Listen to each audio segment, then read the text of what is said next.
Hey guys, okay, so from the last video we had, which was showing you different types of foam rollers, I got a lot of comments saying, Tyler, can you please show us some foam rolling exercises to do?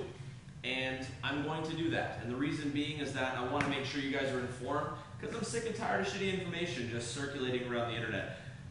The way I use foam rollers with my clientele is primarily as an element to improve dysfunction in the body. So I always start obviously every session off with asking, how are you doing today? And usually response is, I'm all right, I got tight this, I got sore this. So we take that and we apply that to our efforts to improve that functionality during the workout. And that's kind of our target during the warm-up is, saturating those tissues and making sure that they're properly warmed up. But kind of a generalized way to use the foam roller would be on kind of like your off days when you're taking those restful periods, when you're doing things like really hydrating, doing your Epsom salt baths, things along those lines, is doing kind of a full body mobilization, or just realistically it's just a superficial saturation of that tissue. So I'm going to take you through that step by step right now and the way I do it on my off days. So what I like to do, this is my favorite roller to use because it's nice and sturdy, and I've been doing it for a while, so my muscles are a little more supple than yours may be, or maybe you have super supple muscles and mine are really tight. I like to start with my low back. So what I'll do here is I'll just position this, I'll roll it right up against the base of my spine here and the top of my pelvis, and I'll brace myself in the back of my arms, and I'm just going to start kind of working this area nice and slow. Now the thing about your back and kind of the anatomy of the back is that by rolling down the middle or the midline of your back, really you're attacking the vertebral processes, so the bony structures that stick out. The musculature of the back really lies out laterally to that component of the spine. So if you just turn yourself just a little bit, you're going to hit those QLs, you're going to hit that side of the back and really dig into the sore parts of your low back when you're complaining of that back pain. So I kind of start down here. I work every spot for about probably 1 minute to about 90 seconds, and then I move on. This is some time to really spend some TLC, love your body. Take some time to really work it out. Then I work into my mid-back, so my thoracic spine, and the way I like to do my thoracic spine is I like to cross my arms, give myself a big hug, and I just smash, I just kind of take that thoracic spine and I really just work it really tough, work it really hard, and breathe through this aspect of the back here. You'll probably get some pops and cracks as you roll that mid-back, and that musculature really allows for that spinal column to release some of that built-up nastiness that's in that mid-back. Then I work myself into my upper back, my traps, and up into the base of the neck, and spend some time there. After that, I like to just kind of keep playing. You'll constantly have to adjust yourself. If you're new to a foam roller, you're probably going to travel like 16 feet across the room, and I get that with my clients. Is I'm like, hey, where are you going? Come back, stay with me.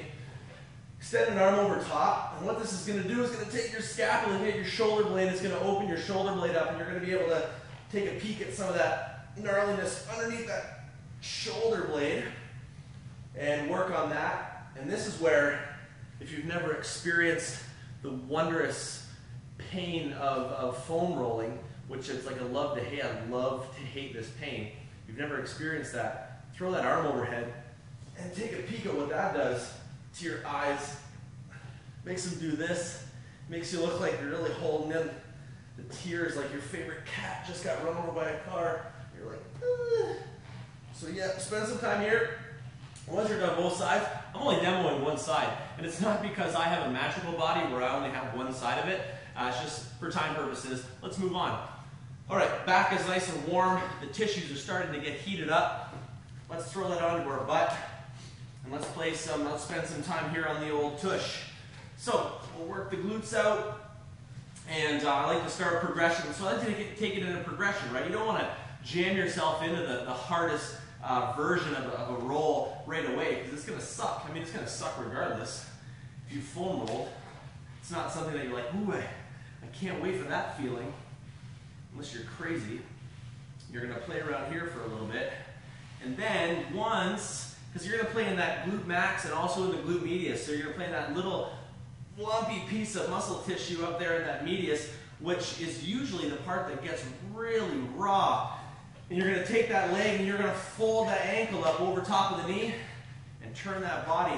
And I'll tell you, you'll find it right away. Tightens it up, contracts that muscle, and now we can really play a little bit deeper into that tissue. You can really work some of them nasty ridges out. And try not to get too much into this. If it hurts this much that you're like, and you're breathing, and you can't breathe anymore, back off. Don't be a hero. Back out of that. Warm up into it. Okay, work there for a bit. Then we're going to head our way down the back, the posterior chain. We're going to work our hamstrings a bit.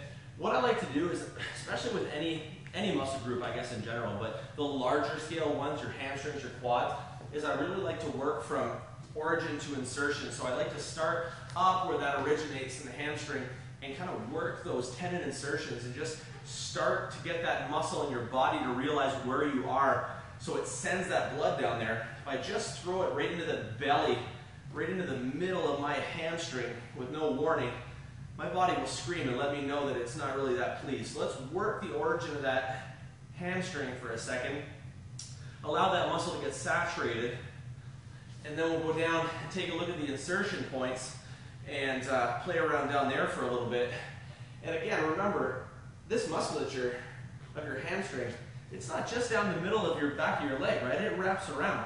So play around to the midline, play around to the lateral aspect of the back of the leg, and saturate all these parts. So start origin, hit insertion. Once you have that worked out, now you can start making some full passes.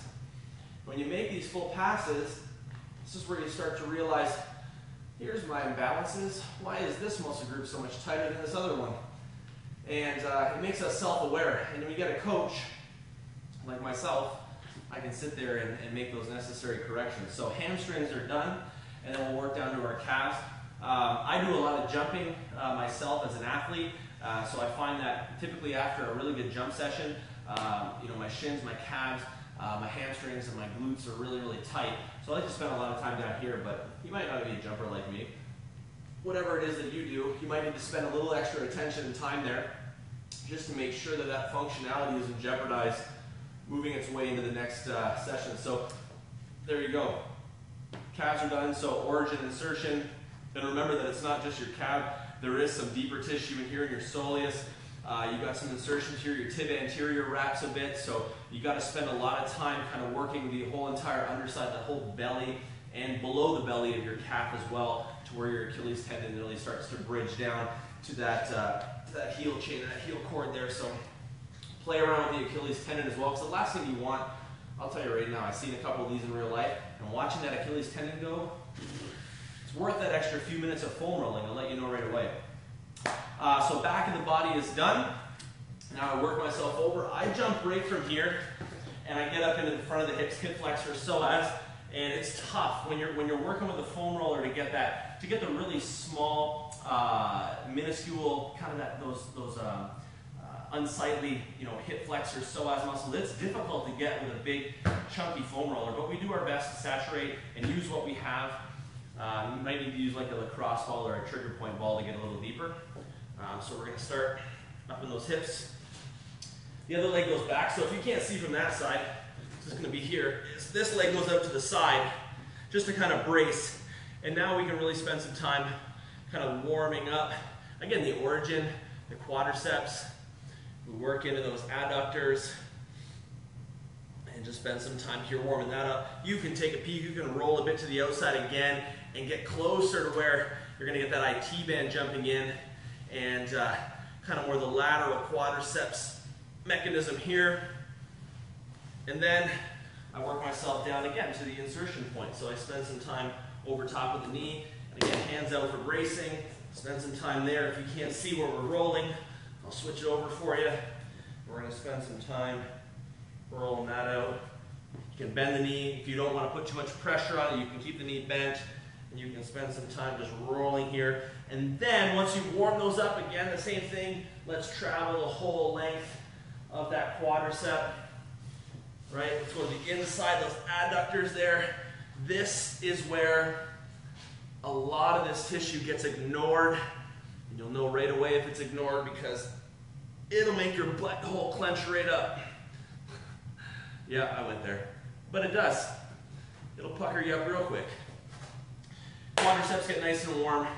So I play around a little bit with the hips, the quads, and then I work myself down to the front of the leg, the tibialis anterior here. This big chunk of meaty, gnarly, gristly, shit that runs down the front of the leg.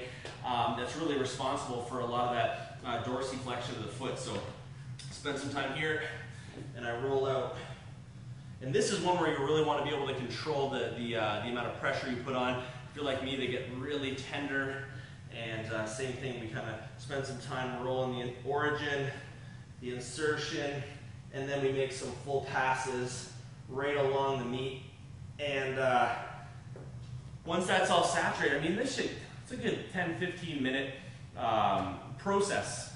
And I suggest finding a nice quiet spot to do it in, because there's really just nothing more therapeutic than becoming more one with your body and really understanding what it means to take care of yourself. Because we all have the capacity to do that for ourselves, is to take care of our bodies. And